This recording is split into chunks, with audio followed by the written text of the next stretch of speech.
Bismillahirrahmanirrahim. Assalamualaikum warahmatullahi wabarakatuh. Apa kabar pemirsa semuanya? Mudah-mudahan dalam keadaan sehat walafiat, tidak kurang satu apapun. Alhamdulillah, embun pagi kali ini kembali lagi hadir di kita Rabu tanggal 11 November 2021.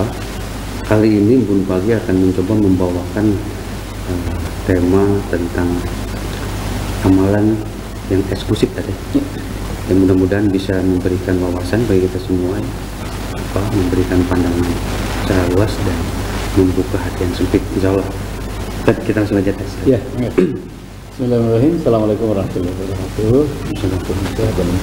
Syukur kepada Allah Subhanahu wa taala. Alhamdulillah dengan rahmatnya kita ketemu lagi untuk pagi Islam memberikan solusi. Insyaallah sampai jam 8 ke depan kami akan menemani para pecinta pagi. Kita masih membahas tentang rahmat Allah dengan amalan yang eksklusif ya. Nah, kenapa ini kita angkat? Karena sekarang ini banyak yang amalan itu ditinggalkan. Karena Nabi mengatakan Islam itu datang dalam keadaan aneh, dalam keadaan eksklusif ya. Rasanya itu beribadah akan kembali aneh. Tapi kata Nabi, fatuba lil ghuraba, berbahagialah yang aneh. Jadi saking sudah ditinggalkannya amalan itu, sama ada orang yang mengamalkan itu aneh. Bahkan tidak sedikit menimbulkan konflik.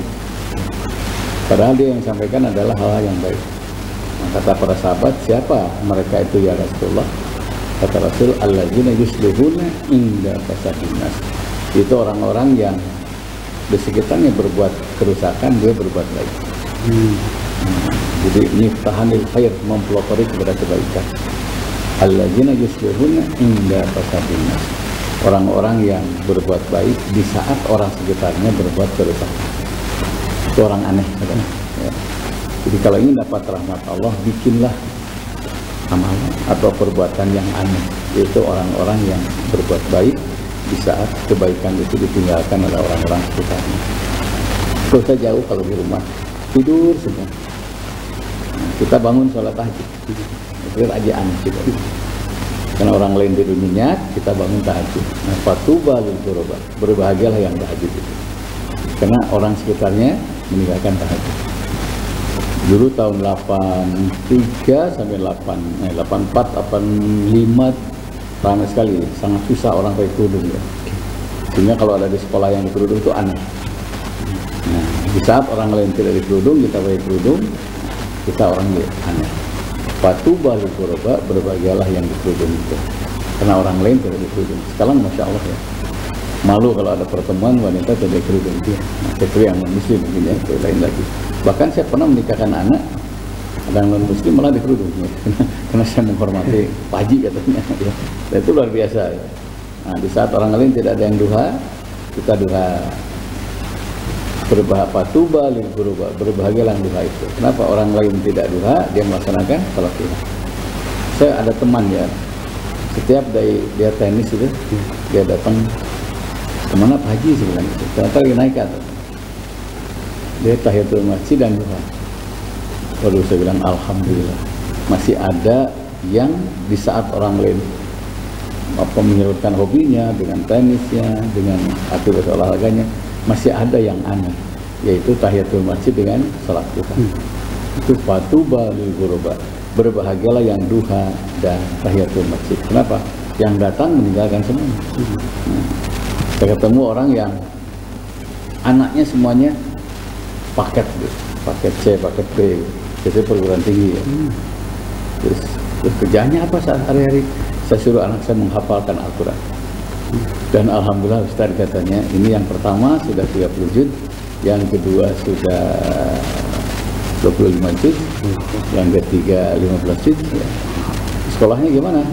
Ya saya cari paket, dan alhamdulillah, dan paket C, paket B itu ternyata bisa melanjutkan sekolah ke jenjang berikutnya. Tujuannya apa? Saya ingin menjadi orang yang aneh. Di saat orang yang tergila-gila dengan pendidikan formal, saya ingin di tengah-tengah pendidikan formal merajalela, saya ingin anak saya menghafalkan Al-Quran. Itu yang dalam hadis, alladzina yuslihuna inda fasadin nas. Orang-orang yang menghafalkan Al-Quran di saat orang lain tidak menghafalkan Al-Quran. Orang-orang yang menanamkan hafalan Quran kepada anak-anaknya di saat orang sekitarnya tidak menanamkan hafalan Quran. Fatuba lil ghuraba, berbahagialah yang aneh itu. Kalau sudah berbahagia yang aneh berarti saat itulah rahmat Allah akan mengalir kepada orang yang aneh itu. Nah, saya kemarin ada pernikahan ya, sekarang ini gimana teknisnya? Saya ikut aja lah, saya bilang. Berapa lama khutbah nikahnya gitu kan? Ternyata begitu datang ya, kami agak kaget Pak Ustadz katanya. Sekarang kenapa kata WO-nya kan? Karena keluarga besar ini rupanya sudah bikin kesepakatan. Dijemput dengan sholawat ya. Yang luar biasa, saya lihat dimodifikasinya luar biasa, tajrid itu. Sehingga suasana ya bahagia, ya tertanam cinta sama Rasul. Kemudian bukan hanya itu, begitu akan mulai ya jelas prokes dihilangkan. Kemudian pas akan nikah, si pengantin perempuan itu bukan berdampingan, tapi didampingi oleh ayahnya. Jadi pengantin laki di depan, di belakang dengan ayah ibunya pengantin perempuan. Nah, terus boleh begini? Sebenarnya boleh, bagus ya. Karena berdampingan dengan yang belum nikah kan nggak bagus ya. Akhirnya udah bikin. Saya ingin menjadi orang yang beda pernikahan itu, tapi tidak melanggar syariah. Saya sempat merenung, itulah orang yang aneh, tapi bermakna kebaikan. Anehnya itu bermakna kebaikan. Orang yang aneh itulah yang kata Nabi, fatuba lil ghuraba, berbahagialah yang aneh itu. Dan ternyata khutbah nikahnya 1 jam. Biasanya kan 15 menit, 10 menit ya, 20 menit. Bahkan sebelum apa-apa udah bilang, Pak 15 menit, boleh sebenarnya. Tapi ini 1 jam. Katanya loh, kenapa lama banget? Karena ijab kabul sebentar katanya. Kalau khutbah harus lama. Kenapa? Nikah itu ibadah yang paling lama. Tapi tidak ada sekolahnya kan? Perjalanan yang lama, watak berbeda, kebiasaan berbeda. Jelaslah pendapat berbeda, kesannya pendapatan juga beda. Kalau suami ini pendapat beda wajar, ini pendapatan berbeda, nah, itu biasa ada kesenjangan dan ujungnya bisa berantem. Makanya nasihatnya harus lama, sebagaimana pernikahannya seumur hidup. Nah, kebanyakan kan nasihat sebentar, sementara ibadahnya lama. Jadi dia harus hafal rambu-rambu tentang hak dan kewajiban suami istri. Saya bilang ini yang dimaksud dengan fatuba lil ghuraba, berbahagia yang beda itu ya. Nah, katanya amalan yang eksklusif yang ditinggalkan oleh orang lain itu yang mempercepat datangnya rahmat Allah. Nah, saya ketemu seorang suami, ya, saya salut sama istri saya. Sebenarnya kenapa kan? Panutan katanya. Bersyukurlah katanya punya istri seperti istri saya. Dia cerita ya tentang kebaikan istrinya. Dan itu boleh dalam agama ya, menceritakan kebaikan orang sekitar kita. Karena itu ada unsur dakwah. Jadi dia tidak pernah marah, berkomunikasi, dia jawab dengan syukur. Dan yang paling menggembirakan itu dia berhenti kerja katanya, karena konsen kepada anak-anak. Terus jadi saya tanya, Mama kenapa kok begitu katanya? Ya, saya melihat pekerjaan di rumah, salah satunya mengasuh anak itu lebih besar pahalanya. Sebagaimana hadis Nabi, al-ummu madrasatul ula, ibu adalah sekolah pertama untuk anak-anak. Setelah itu gimana? Pak, rezeki saya mengalir. Dan itu termasuk yang aneh di antara keluarga besarnya. Jadi keluarga besarnya itu ya keluarga dokter semua dan ada pengusaha, tapi dia memilih di rumah. Dan alhamdulillah rezeki selalu ada. Nah, karena itu pemirsa mengikuti siapapun yang ingin dapat rahmat Allah, carilah amalan yang ditinggalkan oleh orang lain, kita munculkan itu. Dan dalam hadis, alladzina yuslihuna inda fasadin nas, orang-orang yang berbuat baik sementara sekitarnya tidak berbuat baik. Kita pelopori di rumah kebaikan, pelopori lingkungan kebaikan, pelopori di organisasi kebaikan. Dengan cara seperti itulah rahmat Allah akan mengalir. Itu bagus ya. Iya. Jadi memang kadang-kadang tentu juga keanehan yang sesuai syariat lah ya, bukan keanehan yang agak nyeleneh. Nanti kita lanjut dulu kita. Baik pemirsa di rumah, sebelum kita lanjut, kita lihat dulu beberapa pesan dari Islam.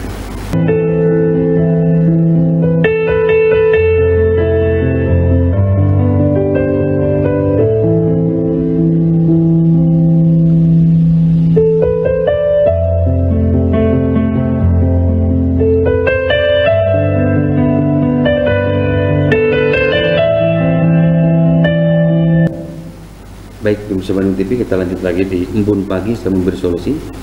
Kami ingatkan kembali bahwa pemirsa di rumah bisa line interaktif ke nomor kami di 0227214214 atau di line interaktifnya WA Pak Ustadz 08122116740 tadi. Hanya WA. Hanya WA, tidak bisa lewat telepon. Dan kita lanjut lagi tentang keanehan ini tadi. Sampai sejauh mana kalau orang membuat keanehan atau melakukan keanehan yang tentu kontak dengan sesuai syariat Islam. Cuman kadang ada orang, karena di Indonesia kita itu selalu ada pembulian gitu kan, sehingga sampai sejauh mana kita bisa kuat mental gitu kan menghadapi itu. Kadang-kadang di tengah kesendirian, di tengah yang lain-lain, makin kesini kan orang juga jadi makin bias dan jadi makin tingkat bulian itu makin kencang gitu kan. Ini gimana tuh menguatkan mental itu kan? Pertama, dalami amalan eksklusif itu fadilahnya, keutamanya ya. Utamanya nih, supaya dia eksklusif berjamaah subuh terus, maka dalamilah keutamaan berjamaah. Sholatul rajuli ma'al jama'ati khairun min sholati arba'ina sanatan fi baitihi munfaridan. Nah, sholat berjamaah itu lebih baik dibandingkan 40 tahun sholat sendirian di rumah. Nah, dari situ kan kelihatan orang tuh semangat ya, ternyata lebih besar pahalanya. Dan yang disampaikan harus itu, jangan sampai ancaman. Ya, ini kadang-kadang ancaman itu memang ada, cuma lebih banyak kabar gembira kepada orang yang baik gitu. Jadi 1 kali 40 tahun. Berarti kalau duhur, asar, maghrib, isya, subuh dia 5 kali, yang sendirian di rumah 200 tahun. Belum lagi la yusibu faqrun di dunia. Orang yang rajin berjamaah itu dijauhkan dari musibah kefakiran di dunia. Jadi kalau fakir itu melarat ya. Jadi sholat berjamaah bisa mencegah kemelaratan. Silakan dilihat orang tua dulu rata-rata boleh dikatakan gelar tidak ada, paling gelarnya abah lah gitu ya. Abah, emak, umi. Kalau saya manggil ke nenek itu iyeng gitu ya. Gitu ya. Tapi sawahnya lega, kebunnya lega. Saya perhatikan sholat berjamaahnya rajin. Kalau tidak ada masjid, bahkan di atas batu mereka sholat. Berdua di kebun, berhenti dulu, sholat dulu. Berjamaah dulu katanya. Jangan yang ada rezeki, tapi pohon kamu nyen rezeki katanya kan, dengan khas begitu ya. Nah, belum lagi waman hatun anil wal bala. Nah, mencegah malapetaka dan bencana alam. Kalau sudah didalami fadilah, masya Allah. Kalau orang tahu keutamaan sholat subuh, dia akan berangkat sekalipun dengan meronda. Dan itu luar biasa ya. Itu yang mendorong orang itu, kenapa harus mengerjakan amalan itu sekalipun amalan itu ditinggalkan orang lain. Makanya kemungkinan besar dia tidak tahu fadilahnya, makanya dia tidak beramal. Nah, tugas kita adalah sampaikan nih keutamanya ini, keutamanya. Sampai sekarang waktu terakhir haji ya. Saya ketemu orang yang sudah 3 kali menangguhkan berangkat haji. Saya tanya, Kang kunaon gitu kan, dengan orang Sunda ya. Katanya, ini katanya nih, ini kita sih jadi korban katanya. Katanya kebiasaan di tanah air akan dibalas di sana. Saya takut katanya. Saya jualan katanya. Tapi ada hobi saya yang tidak bisa ditinggalkan, mancing. Kebayang kan mancing di muka di usir gitu. Hanya sampaikan haji itu menjemput ampunan Allah. Afullah akbaru min dzambika. Maaf Allah itu lebih besar dibandingkan dengan dosa manusia. Kalau kita masuk ke pinggir laut, nah, tunjuk masuk kan? Dari ujung tunjuk kan ada air yang jatuh ya. Itu dosa manusia. Lautan yang luas itu ampunan Allah. Ya gini aja, benar. Tidak mungkin kalau ampunnya lebih besar, kebiasaan di sini itu akan dibalas. Kenapa? Kita menjemput. Yang menjemput kan jadi tamu Allah. Masa yang punya rumah denda mendatangi, dia sudah datang ke tobat. Sebesar apapun dosa anak, kalau sudah datang sungkem sama ayah ibunya, saya yakin orang tua itu akan memaafkan. Nah, konon kabarnya maaf Allah itu lebih besar dibandingkan orang tua yang memaafkan anaknya. Ketika seorang yang punya kambing, punya unta kesayangannya, lepas. Padahal unta itu sumber kehidupan. Kan dulu itu unta itu ya sebagai kendaraan, bisa dijual, ya. Dijual itu bisa dagingnya, bisa susunya, bisa beraknya, bahkan sekarang bisa air kencingnya. Nilai investasinya bagus. Iya, itu serakah sama manusia tanya. Unta terus dijual, didahar, ya, lepas unta itu. Dia cari ke sana kemari kan. Begitu ketemu, waduh dia bahagia luar biasa. Konon kabarnya hamba Allah yang berangkat haji, Allah akan bahagia melebihi bahagianya orang yang kehilangan unta. Oh gitu Kang, iya saya bilang, sok berangkat. Jangan nggak punya uang, jual mobil satu berangkat. Kalau itu masih gampang kan, proses 2 bulan bisa. Berangkat, Masya Allah pulang tuh rangkul saya. Bener Pak Jengan, Allah teh bager sih. Allah teh bager. Jadi salah kalau haji adalah arena pembalasan Tuhan. Tapi justru membuktikan bahwa Allah itu Maha Pengampun, lebih besar ampunannya daripada dosa kita. Nah kalau sudah tahu fadilah, terdorong berbuat baik. Kalau sudah tahu fadilah, nah kedua jangan lupa min adillatihat tafsiliyah, dibandingkan dengan dasar hukum wal ilmiah secara ilmiah. Jadi dalilnya ada. Nah, kenapa Sayyidina Umar tidak lepas salat witir? Nah, wasab'i wal watr, yang genap dan yang ganjil. Makna genap adalah isya, ganjil adalah witir. Nah, makanya tidak lepas selalu witir. Nah, karena itu ketika kita memahami dalil dan tahu fadilah, itu yang mendorong orang itu beramal. Walaupun amalan itu tinggalkan oleh orang sekitarnya, bahkan mungkin orang tua atau yang dituakan tidak berbuat amalan itu, tapi kita tahu dalilnya segera. Itu yang menyebabkan orang itu semangat untuk beramal saleh. Nah, belum lagi nanti sudah merasakan. Karena kalau sudah pengamalan beragama, lahirlah pengalaman beragama. Kalau Pak Agung pokoknya sholat tahajud terus saja, sebulan dirasakan. Apa ini? Pengalaman dari luar biasa. Nanti saya sebut lagi. Tiap orang tuh berbeda-beda. Saya ketemu orang yang tahu nama saya, orang mana, anaknya berapa, rumah menghadap kemana. Ketika saya ngobrol daerah Majam Majalengka tuh, siapa yang undang saya ini? Ternyata kesepuhan Pak Ustaz. Dia tahu kalau ketemu orang tuh di mana, orang mana, anaknya berapa. Sebulan ke depan dia bilang mungkin Ustaz jadi katanya ke Kalimantan. Oh iya gitu. Saya baru ngeh ya. Ada yang menjanjikan ke sana, ada pengajian di Palangkaraya, Pontianak maaf, namanya Pak Rahman. Benar jadi. Ternyata orang ini tahu menebak amalan orang itu. 40 tahun tahajud tidak putus. Nah itu yang disebut dengan basirah ya, penglihatan batin. Nah makanya penting yang ngaji itu supaya tahu fadilah amal, sehingga mendorong kita, memotivasi kita untuk beramal itu, walaupun amalan itu tinggalkan oleh orang lain. Nah saat orang lain meninggalkan, kita laksanakan, itu yang disebut dengan eksklusif. Dalam hadis itu kelompok guraba, orang-orang yang aneh. Saat Ibnu Mas'ud, para sahabat tuh punya amalan yang aneh ya. Merenung ini amalan apa nih yang belum dilakukan oleh sahabat yang lain. Ibnu Mas'ud itu dia datang dari awal tuh ke majelis taklim tadi. Oh ternyata tidak ada yang menjaga sendal Nabi.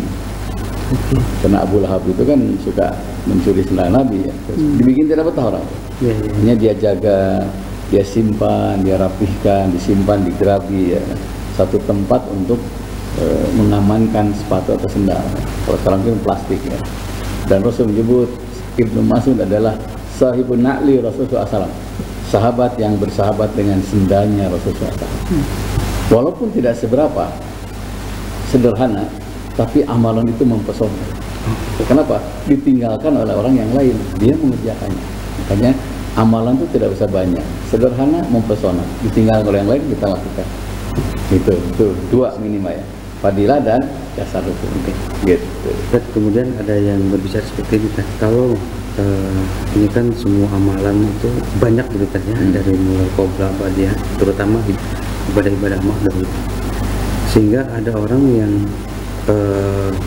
tidak melaksanakan itu semua, tapi setidaknya ada beberapa yang kontinu. Mestinya tadi ada yang kuat, misalkan dikuat di tahajudnya, ada yang kuat di puasa Senin Kemis, ada yang kuat di sedekahnya. Tentu alangkah idealnya bisa semuanya gitu ya. Tapi kan kapasitas manusia sekarang kan berbeda-beda. Coba tadi gimana tadi? Katanya gini, kalau kita berdoa nih, berdoa itu kan semacam mengungkapkan cita-cita kepada Allah. Mengungkapkan cita-cita, mengungkapkan rencana, mengungkapkan keinginan kepada Allah, namanya doa. Konon kabarnya Allah akan melihat daftar hadir orang itu. Dilihat sholatnya hadir gitu kan, zakatnya hadir, reuninya hadir, olahraga hadir, semua hadir itu. Makin banyak daftar kehadiran dalam kebaikan, maka orang itulah yang pertama diijabah. Makanya jangan puas dengan amalan yang ada. Karena daftar hadir ternyata orang lain mengikuti di belakang ya. Ada lebih banyak, apa istilahnya? Ada langit di atas langit katanya kan gitu ya. Oh ternyata 5 kebaikan kita. Jangan puas, tambah 6. Nah, ingin ijabah, jangan puas, tambah 7. Terus saja. Sehingga orang yang baik itu yang berujung husnul khotimah, dia akan sibuk meningkatkan amal salehnya. Karena dia sudah menyampaikan cita-citanya kepada Allah dengan doa. Hanya jangan sampai, karena rumusnya iya karena budu, bahkan nasta'in. Nah, ibadah baru minta. Orang minta lah ibadah itu kan. Ibadah yang banyak terus. Jadi kalau ada sahabat saya tuh, di sana orang geus ngadoa, acan diijabah wae. Coba lihat daftar hadirmu tuh. Apa yang belum kamu ketahui yang ada di situ aja lah. Satu berjamaah. Berjamaah saya cuma subuh aja katanya. Enggak apa-apa, sekarang kan tidak ada di situ. Mungkin duhur, asar, maghrib bisa di mana gitu kan, penting berjamaah. Yang asalnya sholatnya sendiri berjamaah. 2 coba qobliyah ba'diyah. Yang asalnya duhurnya 2 coba 4. Qoblanya 4. Oh gitu, iya saya bilang. Karena doa itu akan diijabah karena amalan kita sebagai pengantar. Akhirnya dia lengkapi itu dulu. Berjamaah, qobliyah ba'diyah. 2 bulan ketemu. Benar ji. Ade euy cenah itunya. Terus terang saya baru tahu bahwa duhur itu qobla duhur, ba'da duhur itu 4. Karena siapa yang duhur 12. Nah, qobla 4, duhur 4, ba'diyah 4, haramallahu badan. Haram badannya disentuh api neraka. Kalau sudah haram berarti Allah yang menjaga. Kalau Allah yang menjaga pasti kebutuhan kita akan dipenuhi oleh Allah. Dan tentu juga keberuntungan itu akan dengan sendirinya itu sudah pasti tadi hal yang di luar kendali kita semua tadi. Kan biasanya watil kal ayyamu nudawiluha bainan nas. Hidup ini berputar. Ketemu sedih gitu. Besoknya ketemu bahagia. Besoknya antara sedih bahagia kok. Dia bahagia terus. Nah, katanya karena Allah sedang dibahagiakan oleh orang ini karena amalan yang eksklusif. Dan itulah rahmat Allah. Karena senyum itu Masya Allah, satu kali senyum kan 9 otot ya, satu kali cemberut 30 otot. Dan senyum itu tidak mungkin bila tidak digerakkan oleh Allah. Dan Allah akan menggerakkan kita dengan rahmatnya karena amalan yang eksklusif. Tadi kita lanjutkan luar biasa. Baik pemirsa di rumah, perbincangan kita semakin menarik saja. Nanti kita lanjut lagi, kemudian kita lihat beberapa tayangan berikut. Silakan.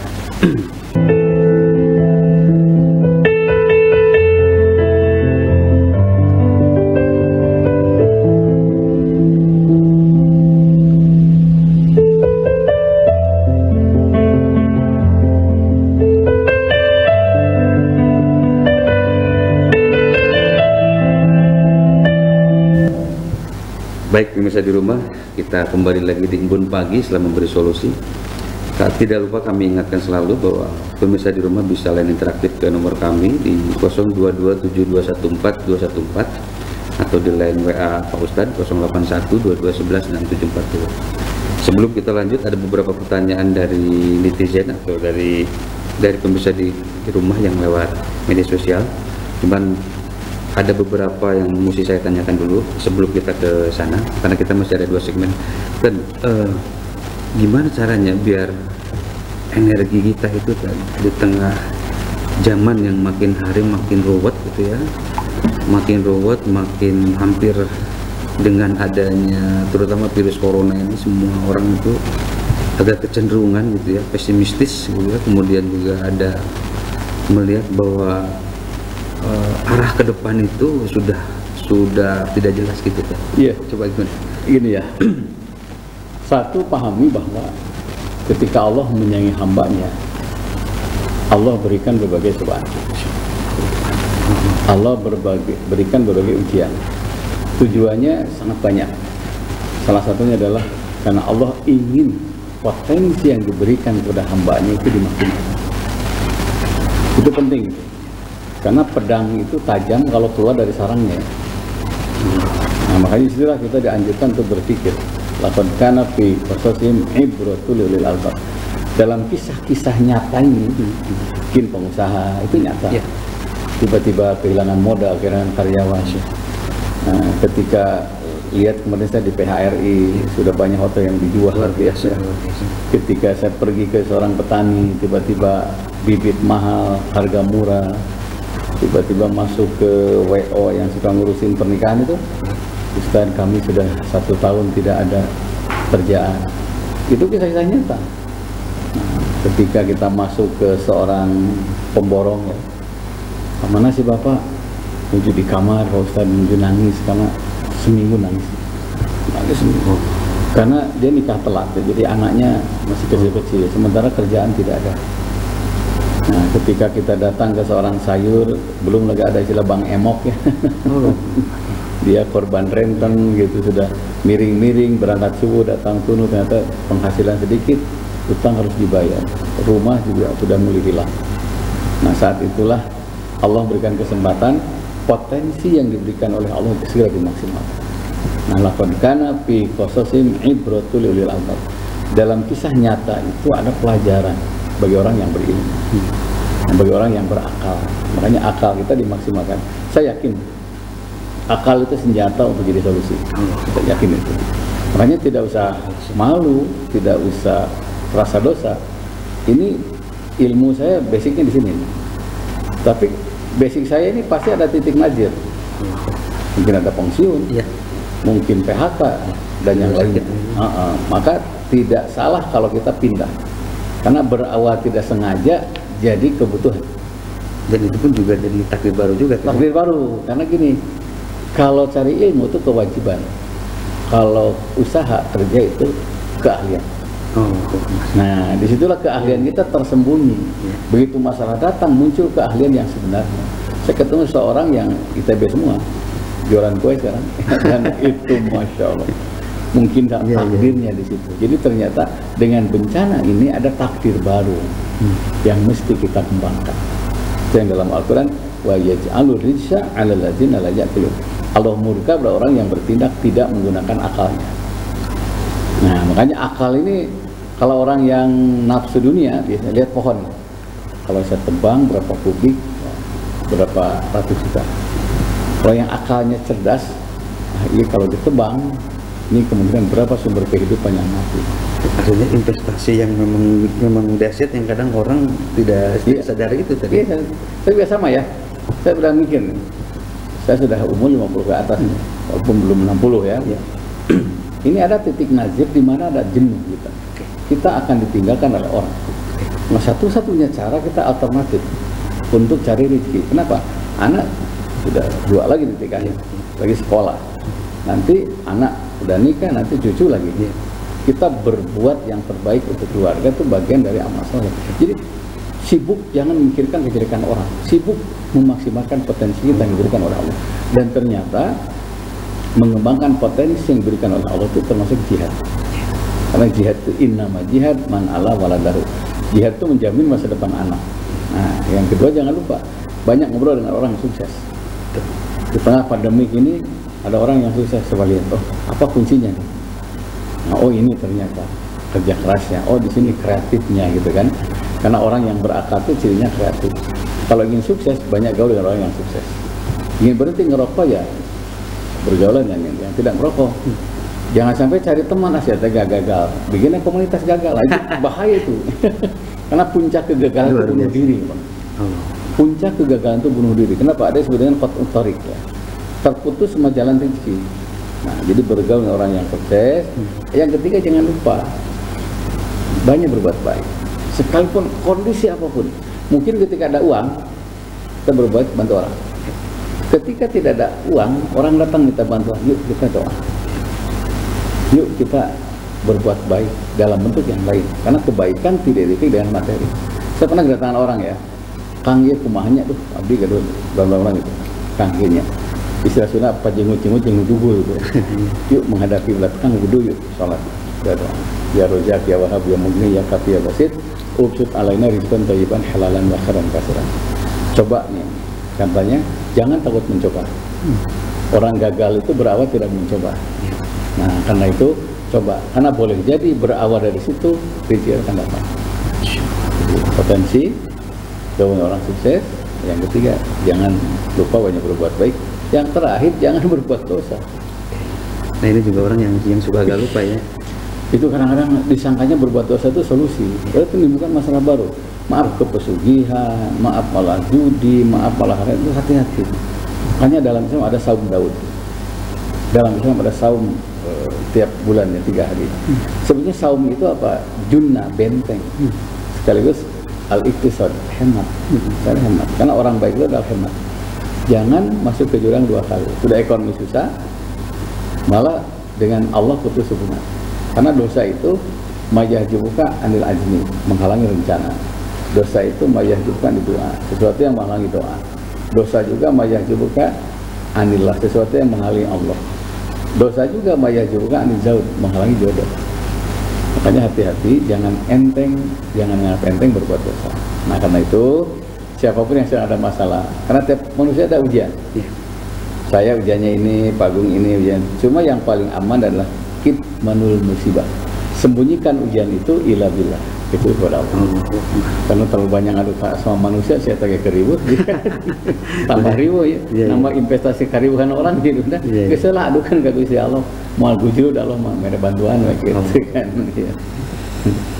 Masya Allah. Ini dari tadi kita ini ada beberapa pertanyaan netizen yang harus kita lumayan jawab tadi ya, kita harus jawab dan kita bantu. Pemirsa di rumah, kita saatnya mulai menjawab dari pemirsa di rumah. Ini dari 063 tadi. Ini di rumah ini tidak ada yang sholat yang katanya. Ini gimana tadi saya harus gimana katanya? Saya mulai gimana nih biar suasana di rumah itu ada minimal yang sholat dan gimana? Iya, gini. Masih ada lah, alhamdulillah ya.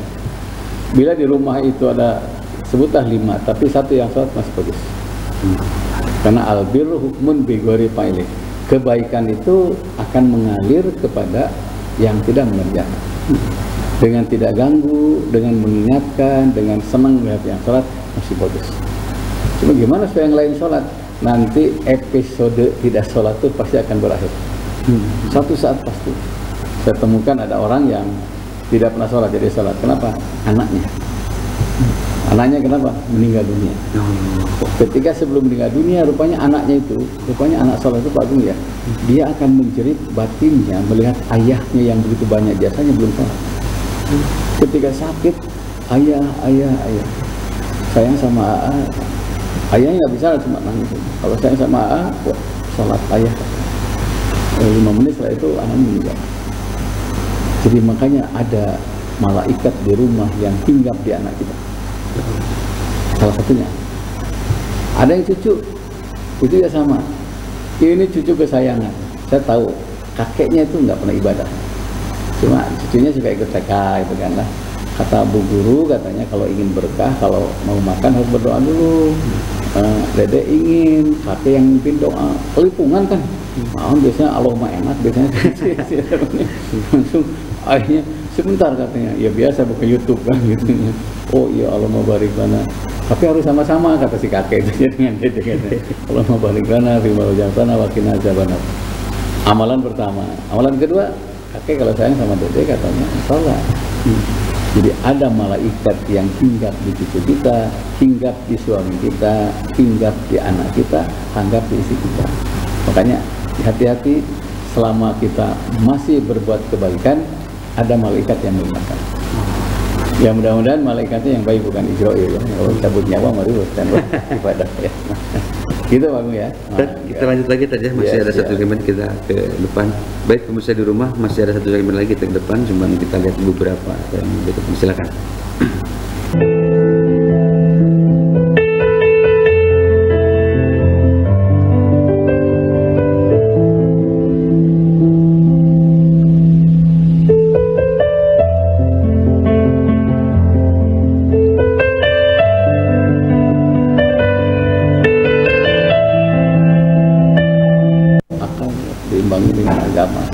Baik pemirsa di rumah, masih di Embun Pagi, ini segmen terakhir. Masih bisa lain interaktif ke kami dan masih bisa lain WA ke Pak Ustadz. Sebelum ada beberapa netizen ini saya ada yang mesti saya iniin. Kadang orang belajar dari kesusahan orang, cuman kita juga suka lupa bahwa kita tidak belajar kenapa orang itu bisa gagal tadi. Iya. Salah satu mungkin yang tadi kata Ustaz bilang tidak lupakan dosa gitu ya. Bisa ceritakan Ustaz coba gitu. Begini, orang yang beriman tuh kegagalan tuh jadi modal untuk sukses. Oke.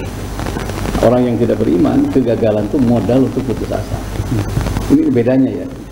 Makanya orang beriman kalau gagal dia sabar. Sabar apa? Sabar aktif. Evaluasi diri, apa penyebabnya gitu kan. Nah, itu orang beriman. Kalau orang yang tidak beriman, kegagalan itu modal untuk putus asa. Bahkan mungkin menyalahkan orang lain lebih banyak. Kalau orang beriman, begitu gagal dia menyalahkan dirinya. Oh, saya yang salah. Kenapa si A, kenapa si B gitu kan. Nah, muhasabah di situ. Nah, jangan lupa orang sukses itu bukan berarti tidak ada kegagalan.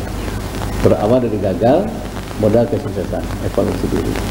Nah, yang kedua jangan lupa, ketika kita gagal, nah disitulah katanya di kegagalan itu apa ya, rakabul mawahib, hamparan anugerah yang menyebabkan dia sukses.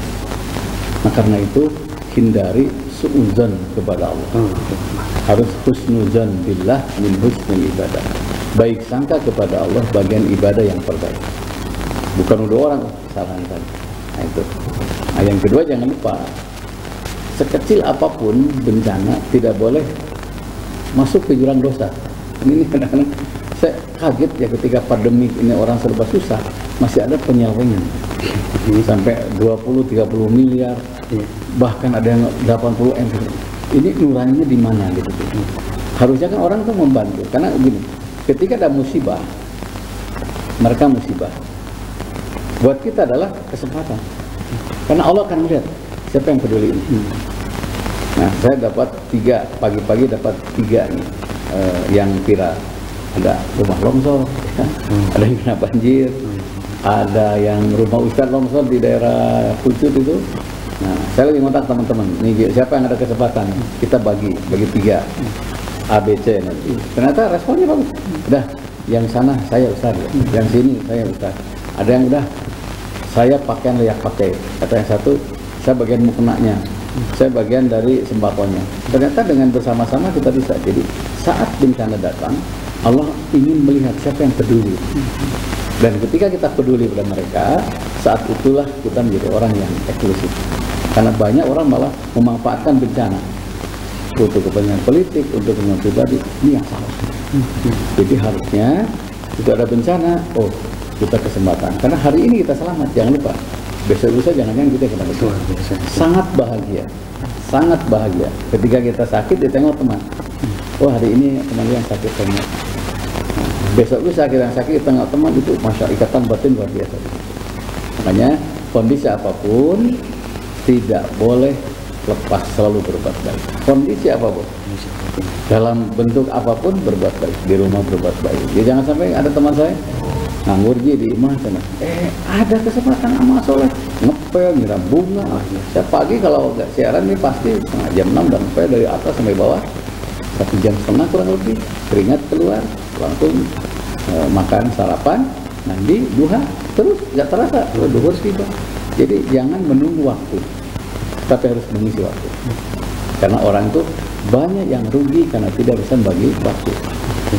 Orang beriman itu tidak pernah menunggu waktu, tapi harus mengisi waktu. Masya Allah. Begitu ya. Nah, orang beriman itu tidak boleh terus ngobrol 2-3 jam.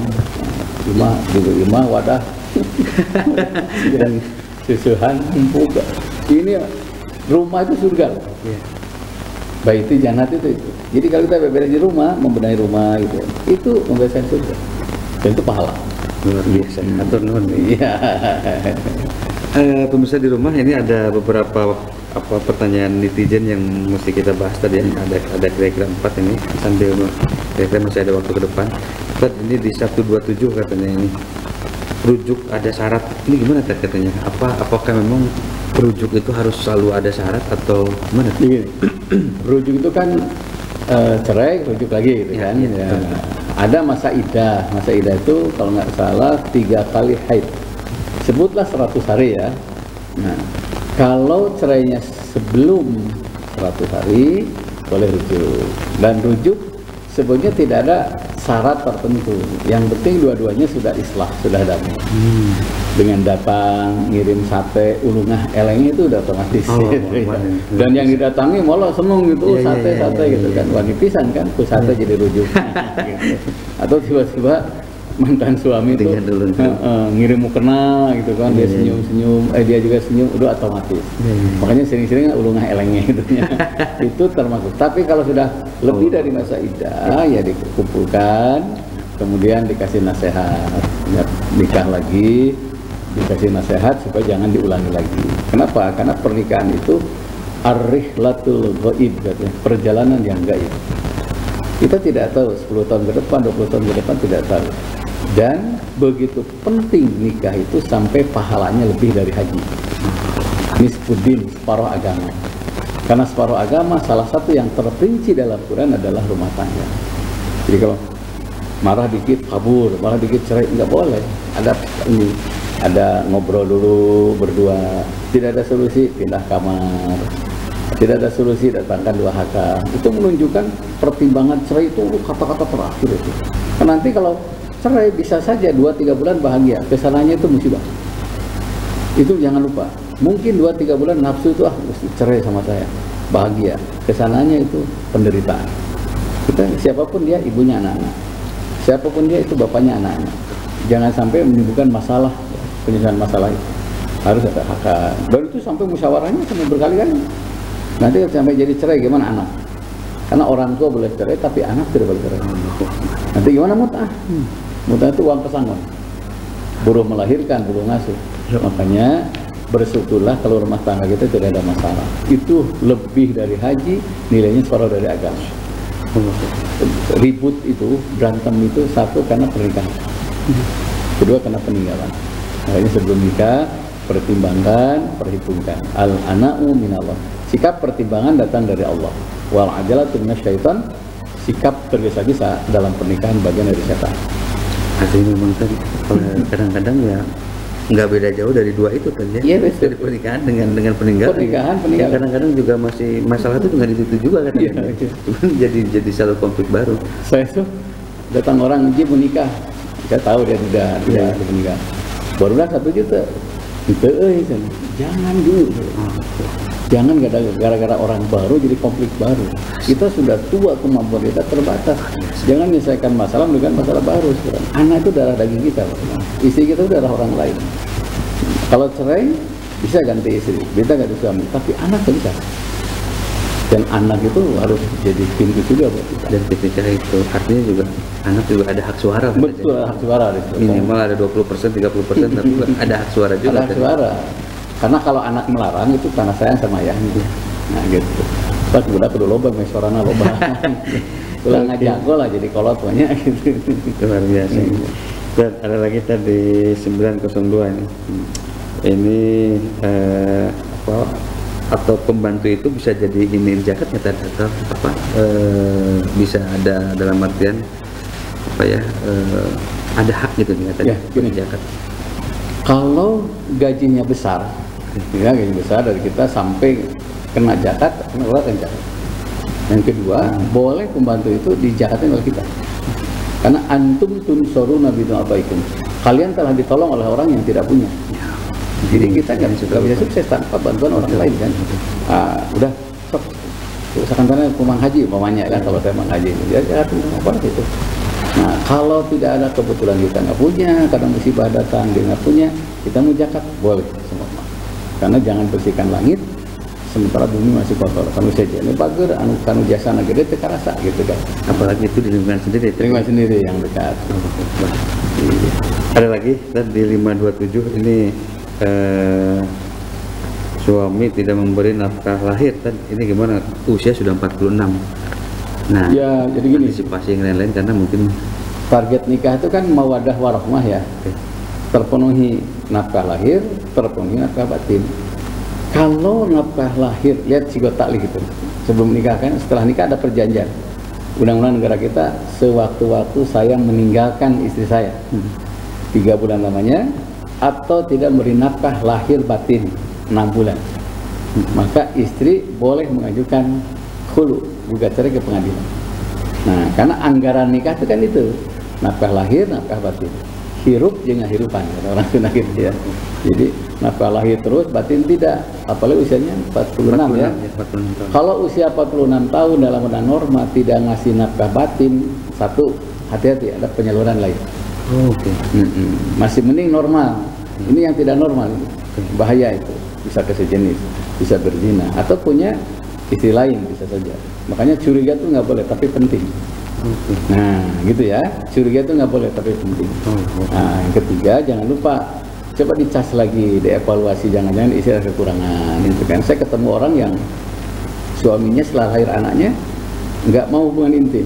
Lama dievaluasi, coba handphonenya periksa. Ujungnya ternyata sedang kesejenis. Hanya dia wafat dalam keadaan AIDS, dan itu terjadi. Usianya ya usia saya 52 waktu itu. Kenapa tidak hubungan? Karena dia khawatir istrinya tertular. Makin tidak hubungannya makin intim dengan si eta gitu kan. Itu ujungnya tertangkap. Nah gitu ya. Makanya penting. Makanya kata gini, ketika suami datang, istri itu disunahkan bersolek.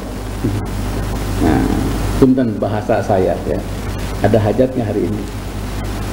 Oh tidak ada, capek dan sebagainya. Alasannya jelas kuat, capek dan sebagainya. Maka istri izinkan saya membaca Quran. Nah, makanya istri itu anggun depan umum, irit di dapur, gairah tempat tidur. Istri itu ya. Kalau itu sudah suami mumwae, itu ada masalah. Jadi bisa juga karena sakit juga ada. Kalau alasan sakit nggak ada masalah. Ini yang tidak ada alasan. Kerja, sehat, duit loba, pasti lanjut dari sana. Luar biasa nih. Ada lagi tadi ini di 178 ini. Nah ini nih gimana terkatanya syukuran saya keterima jadi PNS nih. Ini gimana nih tasakur bini-bininya? Ya, dalam surat Ali Imran 123, fattaqullaha la'allakum tashkurun. Takwalah kepada Allah agar kalian menjadi orang yang bersyukur. Nah, jadi bersyukur yang baik adalah meningkatkan takwa. Bisa bermakna sosial, bagi anak yatim, syukuran nih anak saya masuk ke negeri gitu lah, ke anak yatim. Bisa ritual, syukuran dengan khatam Quran, silakan. Nah, hablum minallah jalan, hablum minallah jalan. Pasti tidak ada bencana. Deribat alimudillah, aina masukitu bihablum minallah, illa bihablum minallah, wa hablum minallah. Manusia akan ditimpa bencana di mana saya berada, kecuali orang yang hablum minallahnya baik, hablum minallahnya baik. Oke, sayang sekali waktu habis ini. Ini masih banyak yang menelpon. Pemirsa di rumah, luar biasa kita hari ini, bun pagi kita hari ini.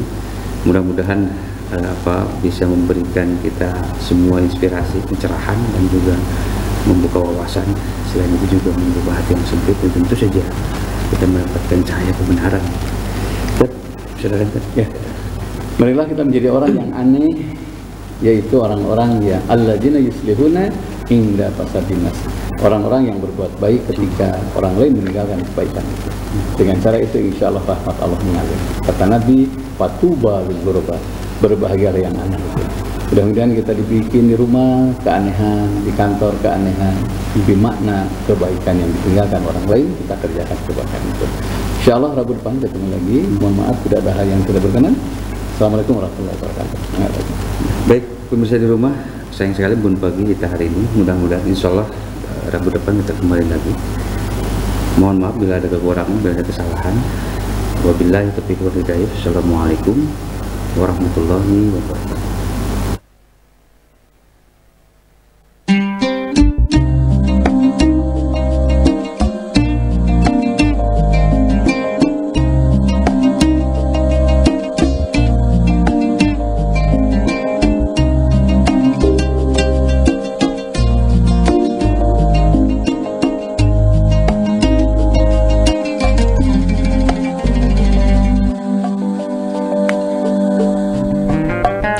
Time you feel like you cannot go on, you feel so lost and that you're so alone.